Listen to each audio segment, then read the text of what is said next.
আসসালামু আলাইকুম। কি অবস্থা ভাই? ভালো আছেন নি? আচ্ছা, এখন আজকে কথা কইতে আইছি ইউএর ভিসা লই। অনেকেই হয়তো ফেসবুকে ঢুকলে সোশ্যাল মিডিয়ায় যাইলে দেখবেন যে ইউএর ভিসা চালু হয়ে গেছে। তো ইউএর ভিসা চালু হয়েছে, কথা এটা কিন্তু সত্য। চালু হয়েছে, আবার টাকা অনেক কম। অনেক কম বলতে কীরকম? 11 থেকে 18,000 টাকার মধ্যে ভিসা পাওয়া যায়। তো ভিসা পাওয়া যায়, এটা কী ভিসা পাওয়া যায় ওটা জানতে হবে আগে। ভিসা পাওয়া যায় হলো কি ট্যুরিস্ট ভিসা, 30 দিন আর 60 দিনের মধ্যে। 30 দিনের এক ক্যাটাগরির ভিসা আছে, আবার 60 দিনের এক ক্যাটাগরির ভিসা আছে।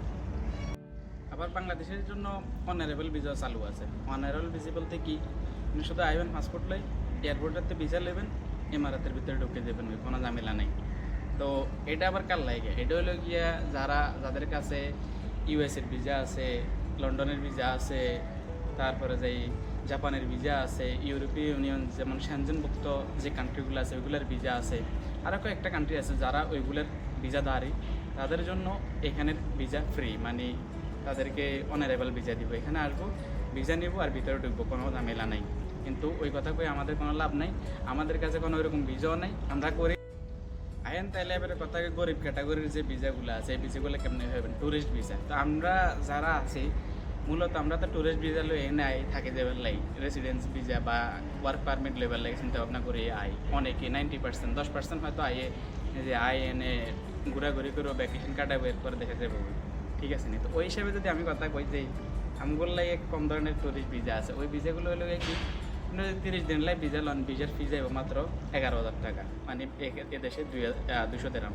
আর যদি 60 দিনের লেগে ভিসা লন, ফি চাইব 500 দেরামের কাছাকাছি, যেটা বাংলাদেশে প্রায় 11-12,000 টাকার মতো।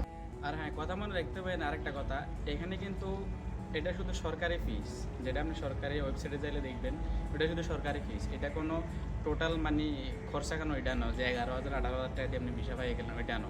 আপনি যদি কোনো এজেন্সিরে দেন, ওই এজেন্সির মানে নিজের কাজেরও চার্জ করবো এখানে, ঠিক আছে? ওই চার্জ অ্যাড করলে টাকা আরও বাড়তি হইতে পারে।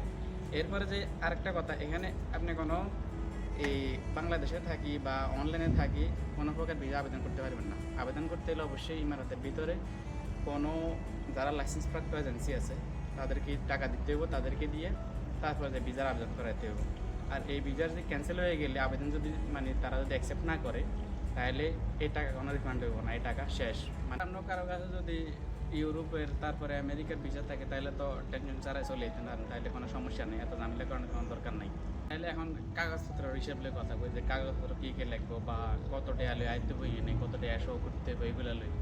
কত টাকা শো করতে হবে বলতে, যেটা 30 দিনের ভিসা ওইটার লাগে, 3,000 দেরাম। আর যেটা হইলো কি আপনার 60 দিনের ভিসা ওইটার লেগে হলো 5,000 দেরাম। তো প্রায় 5,000 দেরাম প্রায় 1,60,000 টাকা, 1,50,000 থেকে 1,60,000 টাকা। আর যদি 3,000 দেয় আমার ধরেন 1,00,000 টাকা, এটা কিন্তু আপনি ফিজিক্যাল যেতে পারেন আর ব্যাঙ্ক অ্যাকাউন্টও শো করতে পারেন, সমস্যা নেই, এটা দুটোটাই অ্যাকসেপ্টেবল। আর রিটার্ন টিকিট মাস্ট থাকতে হবে, রিটার্ন টিকিট কনফার্ম করে তারপরে যায় অ্যাপ্লাই করতে হবে।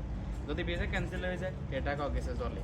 আর কি বাকি রইলো hotel booking, confirm hotel booking করতে হইব, তারপরে যে হেলথ ইন্স্যুরেন্স, এগুলো করার পরে বাকি যে নর্মাল কাগজপত্রগুলো আছে, যেমন পাসপোর্ট 6 মাসের মেয়াদ থাকতে হইব, তারপরে ছোটোখাটো বিষয়গুলো, ওগুলোর দিকে তাকায় এরপরে আপনি অ্যাপ্লাই করে দিতে পারেন। যদি আপনার কপাল ভালো হয় তাহলে অ্যাপ্রুভ হয়ে গেলো, অ্যাপ্রুভ না হলে আপনার কিছু টাকা হয়তো লস হইতে পারে। তো ওইটা মাথায় রেখে অ্যাপ্রুভ করতে। তো এসব রিস্ক যদি আপনি নিতে পারেন তাহলে আপনি অ্যাপ্লাই করতে পারেন বলতে কেমনে, আপনি যদি ভাই ব্রাদার, ভাই বন্ধু, দোস্ত কেউ যদি থাকে এই দেশে, তাদেরকে দিয়ে এই দেশে যারা লাইসেন্সপ্রাপ্ত এজেন্সি আছে তাদেরকে টাকা দিয়ে আপনার ভিসা অ্যাপ্লাই করতে পারবো। বাংলাদেশে থাকি বা বাংলাদেশে কেউ যদি বলে আপনার দুবাই পাঠামো, এটা বলেও পারবো না, এটা একবারেই অ্যাকসেপ্ট করবো। আর হ্যাঁ, মানে ভিসা যে খুলছে এটা উনি খুশি কোনো লাভ হতো না খেলে, এনে এত মানুষের মাথা মানুষের খাল লাগবে। আপনার যদি কোনো কাজ জানা থাকে, টেকনিক্যাল কোনো কাজ জানা থাকে, বা কোনো ভালো জানা থাকে, মানে সার্টিফিকেট থাকে, ডুপ্লিকেট না, আবার আমরা তো আবার ডুপ্লিকেট দেখি সেরা, ডুপ্লিকেট কি কয় পেপার বানালে, ডুপ্লিকেট সার্টিফিকেট বানায় এখানে অ্যাপ্লাই করে দিই। এসব করে বাংলাদেশের বিষয় হয়ে গেছে বন্ধ, কেউ ট্রান্সফার হইতে আসে না। এখন অলরেডি ভিসা ক্যান্সেল হয়ে যেতে আসছে, দেশে গেছে জীবনের ভিসা ক্যান্সেল হয়ে গেছে অনেকের। যেটা সরকারি ওয়েবসাইটে একবার দিয়েছিল 5,000 লোকের ভিসা ক্যান্সেল হয়েছে, সেটা আবার শহরে দিয়ে 600 লোক দেখাইতেছে এবং 600 লোকের ভিসা ক্যান্সেল হয়েছে। এগুলোর লাগে এখন নানান কিছু বলতেছে, যাদের ভিসা ক্যান্সেল হয়েছে তারা এখন এই গভর্নমেন্টের ওয়েবসাইটে যে এগুলার ডিটেলস দেওয়ার লাগে, যে কোন কোম্পানিতে কাজ করতো, কি করতো না করতো, এগুলো সবকিছু মিলে বলছে ডিটেলস দেওয়ার লাগে। আপনারা যদি এখানে আসতে চান, আসলেই এখানে কিন্তু চাহিদা আছে, কাজের চাহিদা আছে এবং কাজও আছে, মোটামুটি ভালো অ্যামাউন্টের টাকাও কামাইতে পারেন। কিন্তু অবশ্যই অবশ্যই হাতের কোনো না কোনো কাজ জানতে হবে। হাতের কাজ জানা ছাড়া যদি আপনি 20-22 বছর মানে বাইরে থাকি, ঘোরাফেরা করে বা কোনো প্রকার চাকরি করার পরে ইউএতে আসার চেষ্টা করেন বা ইউএতে আসেন, এখানে আসার পরে মানে দুঃখ দুর্দশা দেখার মতো কোনো লোক থাকবো না আর। ঠিক আছে? তো এই জন্য মাস্ট কোনো না কোনো কাজ জানতে হবে। টেকনিক্যাল কাজ যেগুলো চাহিদা আছে মার্কেটে ওইগুলো, বা পড়ালেখা জানতে হবে ভালো, মানে ওই ওই লেভেলের পড়ালেখা যেটা আসলে যাইবো মার্কেটে। এমন না আমি 8, 9, 10 করে এরপরে এনে চলে এলাম, না। মানে পড়ালেখা জানতে হবে মাস্ট। পড়ালেখা জানা ভালো, মানে পড়ালেখা জানলে এখানে আসে আপনি মাসে 1.5 লক্ষ 2 লক্ষ টাকা কামাইতে পারবেন, এটা একবার 100%। হয়তো আপনি আসার পরে হয়তো কিছুদিন চাকরি হয়তো একটু কষ্ট হবে, কিন্তু আপনি যখন চাকরি পাই যাবেন তখন আপনি টাকা মানে কামানো কোনো ব্যাপারই না। ঠিক আছে? এখানে শুধু তারাই মানে কান্নাকাটি করে যে কাজ নাই, টাকা নাই, যারা আসলে কোনো কাজ জানে না, যারা আসলে কোনো কাজ জানে না, যারা পড়ালেখা করে আসে নাই, যারা মানে কোনো প্রকার মানে আইসে পংসং করে চলে এসে এনে আয় এখন রাস্তা রাস্তা ঘুরে আর কাঁদাকাটি করে কোনো কাজ নেই। কাজ আছে, অ্যাভেলেবেল কাজ আছে। আমার কাছে কতগুলো কাজের অফার আইতে আছে। এখন অফারে লাভ কি? আমার কাছে তো ওইরকম কোনো লোক নাই যে এখানে কাজ জানে, বা ভিসাও খোলা নাই ওইভাবে যে ওয়ার্ক পারমিট ভিসা দিয়ে আমি দেওয়া। ঠিক আছে?